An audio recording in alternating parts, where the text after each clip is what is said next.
Salam Bapak Ibu saudara. Salam. Kesaksian saya pagi ini itu yang kelanjutan dari yang kemarin. Kemarin Pak Pras juga membatasi waktu. Sekarang dibatasi juga sama mahasiswa.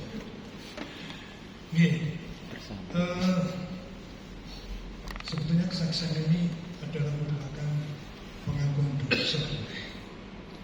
Pengakuan dosa saya. Sebelum itu saya ingin sampaikan bahwa hasil operasi mata saya kemarin yang kedua itu Katarak. yang dokter yang kedua ini untuk pemeriksaan itu Kontrol. kontrolnya itu sangat baik dan sungguh luar biasa dan diminta untuk kelanjutan operasi yang kedua. Bapak Ibu saudara yang dikasih Tuhan,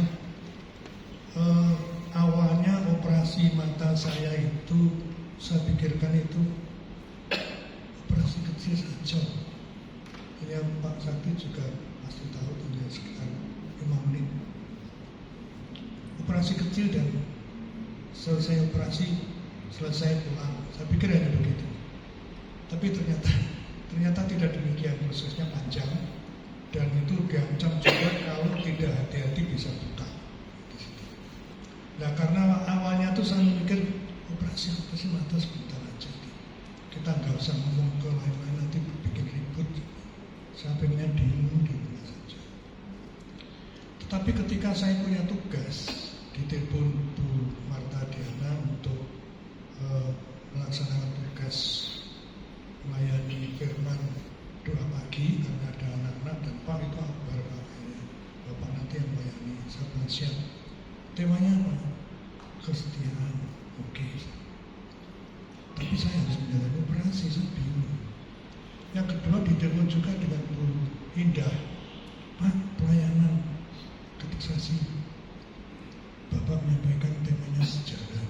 Karena mungkin saya juga Bapak khusus untuk sejarah. Bingung saya. Karena saya tidak pengen operasi saya itu ketahuan. Saya pengen diam. Tetapi kalau menolak pelayanan alasan saya apa? Lalu Bu Marta Dina saya bilang, Bu, saya akan operasi mata. Tetapi tolong Bu jangan di-share kemana-mana. Kita cukup kita saja. Oh siap Pak. Berhenti di sini. Lalu Bu Indah, Bu, saya sendiri mau operasi mata. Nanti saya carikan pelayan berikutnya, tapi tolong jangan di-share Bu. Oh nggih. Ternyata sama Bu Indah itu di-share. Waduh, geger saya bingung. Saya sampai negur Bu Indah, Bu, kok di-share sih Bu? Jawabnya, gak apa-apa Pak, kan nanti saya mendoakan. Wah repotnya bukan main. Waduh, kita langsung WA itu sudah. Grup juga begitu. Doa pagi juga gopoh. Mau datang tak, Pak saya ini masih terapi. Sampai Mas Andri datang ke rumah itu malam-malam bawa pisang, bawa anggur. Waduh, bukan saya menolak, tapi saya nggak pengen ngerekod, kok jadi repot semua sampai. Lalu DKW datang, lalu P2J datang juga, bawa buah, bawa amplop, isinya merah-merah. DKW juga, buat Bu Kristi juga, belum yang lain-lain. Intinya Bapak Ibu Saudara, itu saya ngomongkan semua. Lalu kemudian kenapa tuh ada pengakuan dosa?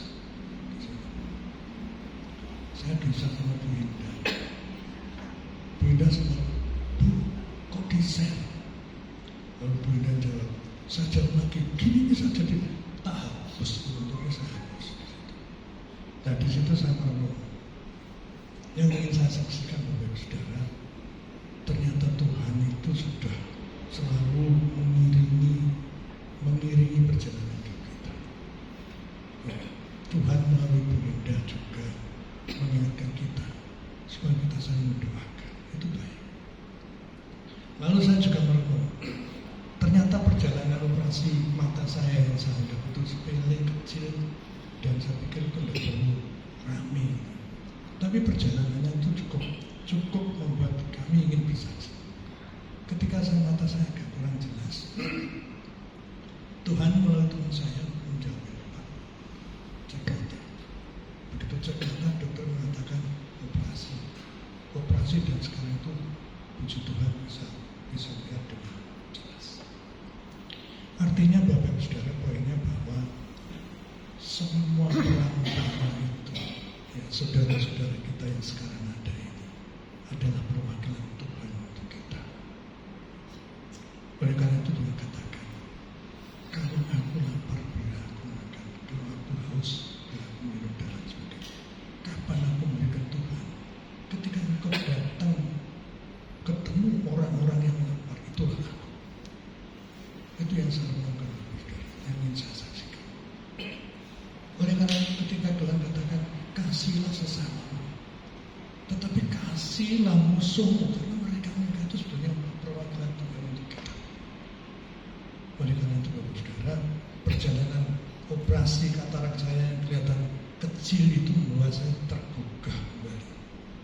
Makanya kalau Pak Sirro pertama mencari kebenaran, apa sih kebenaran dari hidup saya? Ternyata saya tergugah. Untuk senantiasa ingat bahwa yang benar itu adalah firman Tuhan. Firman Tuhan seperti apa? Poinnya hanya kasihlah sesama, kasihlah mereka itu adalah di perjalanan operasi saya yang saya anggap kecil ini ternyata membawa arti bagi saya bahwa semua itu adalah yang menurut saya.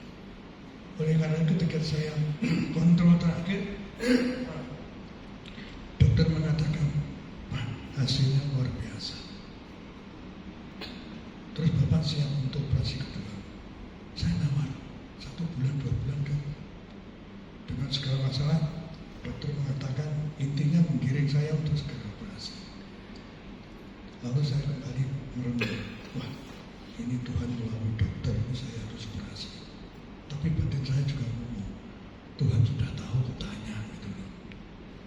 Memang pasti harus operasi. Itu gojekannya begitu. Demikian Bapak Ibu Saudara, mari kita bersama-sama tetap kita semangat.